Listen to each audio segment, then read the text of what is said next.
अस्सलाम वालेकुम दोस्तों, मेरा नाम है अली और मेरे साथ हमेशा की तरह मौजूद है दाऊद और आप देख रहे हैं क्रिकेट दुनिया पे अली एंड दाऊद शो को। किसको देखना तो बनता है। तो दोस्तों आप लोगों से बात करेंगे कि फाइनली जो है वो इंग्लैंड ने भी अपना स्क्वाड अनाउंस कर दिया, जो कि मुकाबले स्टार्ट होने हैं 5 अगस्त से। और इंग्लैंड जो है वो बड़ा तपा हुआ है टीम इंडिया पे, क्योंकि इन्होंने इनको बाहर किया था WTC यानी कि वर्ल्ड टेस्ट चैंपियनशिप के फाइनल से। तो उसी का जो बदला लेने के लिए इस वक्त जो है टीम इंग्लैंड जो तैयार है। तो इसी के चलते उन्होंने अपना बड़ा खतरनाक किस्म का जो है वो स्क्वाड अनाउंस कर दिया है। उसके ऊपर बात करेंगे। नंबर 2 पे बात करेंगे, दीपक चहर की हाइप कम होने का नाम नहीं ले रही। अब कुछ वसीम अकरम ने भी स्टेटमेंट दिया है इसको लेकर, उनका क्या कहना है वो भी आप लोग से शेयर करेंगे।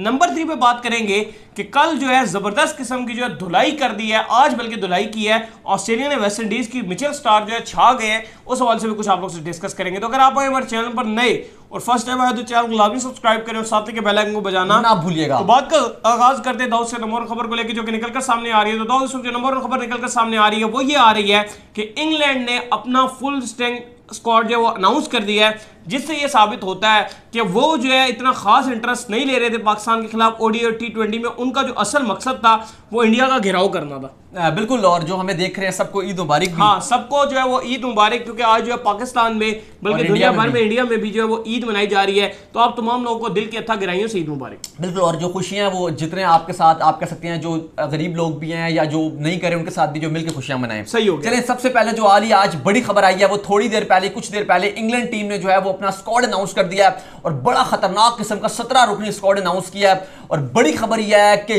जॉस बटलर और साथ बेंजामिन एंड्रयू स्टोक्स की वापसी हो गई है इंग्लैंड के 17 रुकनी स्क्वाड में, क्योंकि इंग्लैंड ने बदला लेना है और बदला लेना है। बदले की आग जिसे कहते हैं ना, वो भड़क रही है। पहले तो इंडिया ने उनको अपने घर बुला के मारा और वो पिचेस का उन्होंने बड़ा रोए हुए थे। एक तो वो रूट जाते जाते कह कर गए थे कि तुम आओ इंग्लैंड, हम तुम्हें बताएंगे।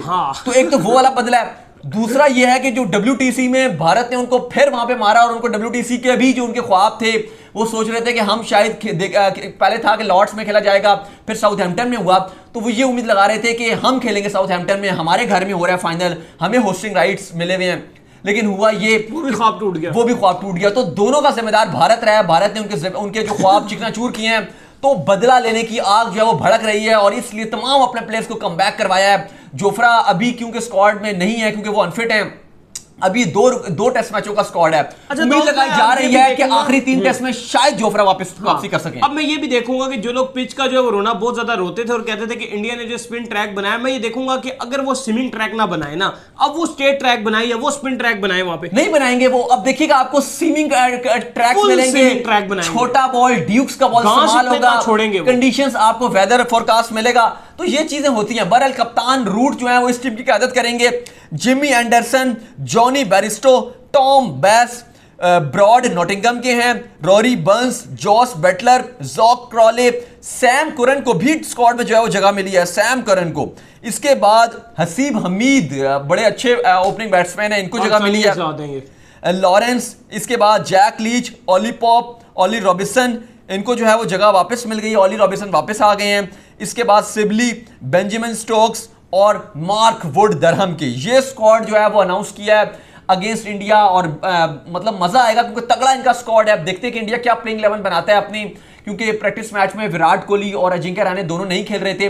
लेकिन कल का मैच हम देख रहे थे कि चाहे रोहित हो जाए, सिराज हो गए, अजिंक्य रहाणे हो गए, ये बैठ के इंडिया और श्रीलंका वाला मैच जो ये देख रहे थे। नहीं, बिल्कुल लैपटॉप में लगाया हुआ था रोहित शर्मा ने। हाँ। और सारे मैच जो एंजॉय कर रहे थे। और अच्छी बात यह है कि जो इंडिया की बैटिंग है वो इंग्लैंड में जो है अच्छा परफॉर्म कर रही है। काउंटी में इन्होंने 300 प्लस रन मार दिए। जो मैच खेला जा रहा है उसमें 300 प्लस रन जो है उन्होंने बनाए हैं, जिसके अंदर KL राहुल जो है उन्होंने जो है वो सेंचुरी भी जड़ी है। तो उम्मीद तो यही करते हैं, मैं तो ये चाह रहा हूं KL राहुल को चांस मिले प्लेइंग 11 में। उनको प्लेइंग 11 में चांस मिलेगा। इंग्लैंड के अगेंस्ट उनको खिलाएंगे, ये लाजमी, किसी की भी जगह खिलाएं। आगे प्लेइंग 11 शेयर करेंगे आपके साथ। लेकिन KL राहुल आपका पहला मैच खेल रहे हैं, आप लिखवा लो, वो खेलेंगे पहला मैच। कुछ ना हुआ तो शुभमन गिल की जगह वो खेलेंगे, सही हो, लेकिन वो आपको पहला मैच जरूर खेलेंगे। सही है। इसके बाद दाऊद जो खबर निकलकर सामने आ रही है वो खबर ये निकलकर सामने आ रही है कि पाकिस्तान जो है वो कल शिकस्त हुई। पाकिस्तान को बड़ी अच्छी जो है सीरीज खेली गई पाकिस्तान और इंग्लैंड के दरमियान। कल फाइट बैक भी पाकिस्तान की जानिब से अच्छा देखने को मिला, लेकिन एट द एंड जो इंग्लैंड जो है सीरीज को उठाकर ले गया, जिससे वसीम अकरम भी बड़ा गुस्सा दिखाई दे रहे थे। दूसरी तरफ जो वो इंडिया को जो है वो फतह हासिल हुई, तो वसीम अकरम दीपक चहर में भी निकलकर सामने आया और उनका कहना यार ऐसा होना चाहिए ऑलराउंडर। देखिए, बात हमने कल भी की थी कि क्योंकि काफी लोग जो है वो इंडिया जिस तरह जीता है और दीपक चहर ने मैच जितवाया है, एक टाइम पे लग रहा था कि इंडिया हार जाएगा। 116 पे उनके 5 फिर 6 खिलाड़ी आउट हो गए थे, पूरी टीम फारिग होती हुई दिखाई दी थी। इवन श्रीलंका के काफी सारे, मैं जर्नलिस्ट को देख रहा था, वो पहले से ही जो मीम बनाना शुरू हो गए थे, अर्ली सेलिब्रेशन स्टार्ट कर दी थी। और यहां पर भी हमने देखा है काफी सारे फॉर्मर क्रिकेटर्स हैं जो बात कर रहे थे जी कि इंडिया टीम हार गई। आप लोग बात कर रहे हो जी कि इंडिया इतनी स्ट्रॉन्ग टीम है, इंडिया तो हार गई, श्रीलंका की टीम से हार गई, ये हो गया, फलाना हो गया, ये। बल्कि नहीं, उनको बात करनी चाहिए, क्योंकि देखें इंडिया की जो टीम है वो भी बी टीम है। एक टीम तो उनकी मौजूद है इंग्लैंड में, सेकंड स्ट्रिंग टीम जो है उनकी मौजूद है। श्रीलंका की तो बेस्ट पॉसिबल 11 वो खिला रहे थे, जो बेस्ट उनकी टीम है।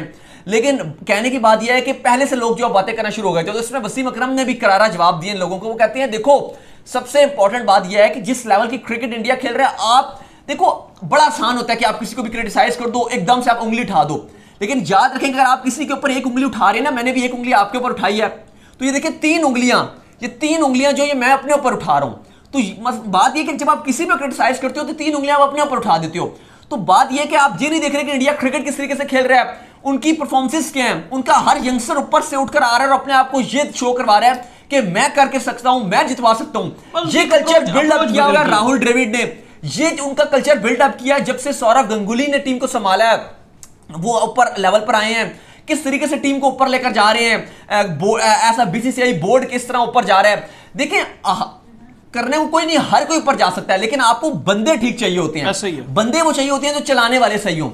अब आपके पास क्या, पाकिस्तान की टीम कल हारी है, आप सी टीम से व्हाइट वॉश हुए, फिर आप T20 सीरीज 2-1 से हार गए। कल आपने फाइट की, कल आपने अच्छी फाइट की, लेकिन क्या आप फाइट आपने कैसे की? आपने 4 स्पिनर को मौका दिया, आपने 4 स्पिनर को खिलाया, यानी कि हफीज से आप बॉल नहीं कराते थे, उस्मान कादिर को आप खिलाते नहीं थे, तो आपकी टीम ने अच्छा किया। अब हम यहां बैठ के पिट गए कि आप स्पिनर को खिलाओ, स्पिनर्स को खिलाओ, आप स्पिन अटैक से फंसा सकते हो, लेकिन आपने बात नहीं मानी। आखिर में आपने फाइनल मैच में बात मानी, तो देखें ना, आपने फाइट अच्छी की और उसके बाद भी आप जो है पिच जो है पढ़ने में टोटल नाकाम रहे। पहले 10 ओवर के बाद आपको समझ आई कि पिच चाह क्या रही है, उसके बाद आपने स्पिनर इंक्लूड किया। अगर आप पहले स्पिनर इंक्लूड कर देते तो शायद रिजल्ट डिफरेंट हो जाता। तो देखिए, वसीम अकरम भी यही बात कह रहे हैं, अब हम तो ये बात कर रहे थे, वसीम अकरम भी यही बात कर रहे थे कि भाई आप स्पिनर को खिलाओ, उस्मान कादिर को खिलाओ। वो 10 स्पोर्ट्स में बैठे हुए हैं सोनी पे, वहां पर बैठ के वो थक गए, वो एनालिसिस क्या के थक गए उस्मान कादिर को खिलाओ। लेकिन भाई मजाल है जिन्होंने खिलाया। इवन आखिरी टाइम तो इतना तब गए थे कि वो जब फाइनल, उन्होंने ये भी कहा कि तुम्हारे पास तब्दीली में है अच्छा, क्या? वो जो आखिरी मैच में वसीम अकरम क्या कहते हैं, जो इनका इंग्लैंड की सी टीम के साथ ओडीआई मैच था, जब पाकिस्तान ने बैटिंग की, अच्छा बोर्ड पे रन्स लगा दिया था, तो वो कहते हैं जी कि हम देख लेंगे कि आपके बॉलर कितना पानी में, अभी पता चल जाएगा, दूध का दूध और पानी का पानी हो जाएगा। और हुआ वही, वो ठीक कह रहे थे वसीम अकरम, हुआ ये कि आपने वो भी चेस करवा दिया, आखिरी में भी आपने चेस करवा दिया, इतना अच्छा टारगेट भी आपने चेस करवा दिया। तो कहने का मकसद यह है, वसीम अकरम ये बात कर रहे हैं कि आपको भी ऐसे ऑलराउंडर बिल्ड करने पड़ेंगे, दीपक चहर जैसे। ये खुद बने बनाए प्रोडक्ट्स हैं। आप फहीम की बात करते हो, आप शादाब की बात करते हो, लेकिन भाई ये कहां से ऑलराउंडर है? नवाज की बात करते हो, नहीं है। क्या आपका एक भी ऐसा ऑलराउंडर है? क्या एक भी ऐसी इनिंग फहीम ने खेली है इंटरनेशनल कैरियर में? इतने मैचेस खेले हैं कि एक भी इनिंग खेली है आपके ये शादाब ने? ओ भाई, दीपक चहर तो टीम के साथ ही नहीं होते, वो तो अभी उन बेचारों को इसलिए मौका मिल गया कि बाकी प्लेयर नहीं थे, वरना इतना टफ कंपटीशन है। अगर उनको मिलता भी दीपक चहर को, एक मैच खेले फिर बाहर हो गए, फिर एक खिलाया फिर आगे, क्योंकि यार शमी भी है उनके पास, बुमराह भी उनके पास, भुवी कुमार भी है उनके पास, लाइन है उनके पास, सिराज है, क्या क्या उनके पास नहीं है। उसके बाद जब जिस टाइम पर किसी को मौका मिलता है वो डिलीवर करके देता है, परफॉर्म करता है, वो परफॉर्मेंसेस देता है, वो अपने आप को प्रूव करके देता है। सुंदर नहीं है टीम में, सुंदर को देख लो, वो कैसे परफॉर्मेंसेस दिखाता था। इवन अगर आप देख लो, ईशान किशन और सूर्य कुमार यादव ने कैसा दबंग किस्म का डेब्यू किया है। तो यही बात कर रहे हैं वसीम अकरम कि आपको भी ऐसे प्लेयर बनाने चाहिए, आपको भी ऐसे ऑलराउंडर बिल्डअप करने चाहिए। एक टाइम था कि पाकिस्तान के पास ऑलराउंडर्स थे, अब्दुल रज़ाक थे, अजहर महमूद भी अच्छा करते थे, हमारे पास थे, इमरान खान थे एक टाइम पर। लेकिन अब देखो, अगर आप अपने पास में ही रहोगे, आप आगे नहीं जाओगे, आपको कि बस हम रुक गए पास में, आप नहीं आए आगे, आप नहीं आगे आओगे। अब बात ये देखो, एक सबसे इंपॉर्टेंट बात ये मैं करता हूं कि आपकी सिलेक्शन का क्राइटेरिया आपकी पीएसएल है, लेकिन आपकी पीएसएल भी आपको एक भी प्रोडक्ट बनाकर नहीं देती है, वो भी बस मैच जीतने में लगी रहती है। फॉरेन प्लेयर्स जो है उनके स्पिनर खिलाएगी, उनके ऑलराउंडर्स खिलाएगी। आपकी नए बच्चे हैं, अंडर 19 से लड़के निकल कर आ रहे होते हैं, अब ये लेकिन आपके अंडर 19 के लड़के कहां हैं? आपके अंडर 19 के लड़के कहीं नजर ही नहीं आते। इंडिया के जो अंडर 19 के लड़के जो आपके साथ खेल रहे थे, आज वो इंडियन टीम को रिप्रेजेंट कर रहे हैं और दुनिया उनकी तारीफें कर रही है। और जो आपके अंडर 19 के लड़के थे, आज वो आपको ढूंढने से भी नजर नहीं आते, क्योंकि आपने सिस्टम ही खराब कर दिया। आप उन लोगों को पे ही नहीं करते हैं, वो बेचारे जो अपने मंथली खर्चात चलाने के लिए जो तरस रहे हैं, तो जाहिर बात है फिर कहां क्रिकेट खेली जाती है, फिर अगले छोड़ते हैं अपने। वसीम अकरम बहुत गुस्सा दिखाई दे रहे हैं, वो यही बात कर रहे हैं कि आपको भी ऐसे प्लेयर बनाने चाहिए। और इसमें आप लगे रहे कि इंडिया ने ये कर दिया, इंडिया ने वो कर दिया। देखो छोड़ दो, कंपैरिजन छोड़ दो एक तो, दूसरा आप उन पर क्रिटिसाइज करना छोड़ दो कि यार देखो ये नहीं है कि आप हर टाइम बोल रहे हो कि यार वो गिर गया तो आप बड़ा खुश हो, यार वो हार गया खुश हो, ये चीज छोड़ दो। आप देखो वो आगे जा रहे हैं, मैं भी आगे जाऊं, एक पॉजिटिव कंपटीशन होना चाहिए। अगर इंडिया अच्छा कर रहा है आपको, हम भी अच्छा करेंगे। अगर उन्होंने यहां तक गए हैं तो हम भी यहां तक अगर चले जाएं तो बहुत बड़ी बात है, और हम आगे भी जा सकते हैं। अगर आप ये लग रहे हो यार वो इतना ऊपर जाके हल्का सा नीचे, आपको वो देखो वो नीचे आ गया, वो नीचे आ गया, पॉजिटिव कंपटीशन करें, ये चीजें छोड़ दें आप। तो वसीम अकरम खाली इस बात का जो तस्करा कर रहे हैं, इससे आपकी टीम भी जो ऊपर जाएगी, और आपको चाहिए कि अपने डोमेस्टिक में भी जो है तब्दीली लाएं ताकि क्रिकेट आपकी अच्छी जाए। सही है। इसके बाद दाऊद जो खबर निकल कर सामने आ रही है वो आ रही है जो ऑस्ट्रेलिया और वेस्ट इंडीज के दरमियान जो मैच खेला गया, उसमें ऑस्ट्रेलिया को जो फतह हासिल हुई, क्योंकि अब स्टार्ट हो चुकी है ओडीआई सीरीज। तो पहले ओडीआई में जो है मिचेल स्टार्क ने धमाल मचा दिया जी। बिल्कुल 252 रन बोर्ड पे लगाए थे। आज एरन फिंच कप्तानी नहीं कर रहे थे, कैरे को कप्तानी दी थी, कैरे ने बैटिंग अच्छी की, 67 रन बोर्ड पे उन्होंने लगाए, 87 गेंदों पे 252 रन, 9 खिलाड़ी आउट। ऑस्ट्रेलिया ने जो अपनी जो है वो पहली इनिंग में मतलब अपने जो ओडीआई का जो पहली बैटिंग थी उसमें बनाया, और उसके बाद तबाहकुन गेंदबाजी की मिचेल स्टार्क ने, 5 विकेट्स उन्होंने ली, और पूरी टीम 123 रन पे जो है वो ढेर हो गई वेस्ट इंडीज की।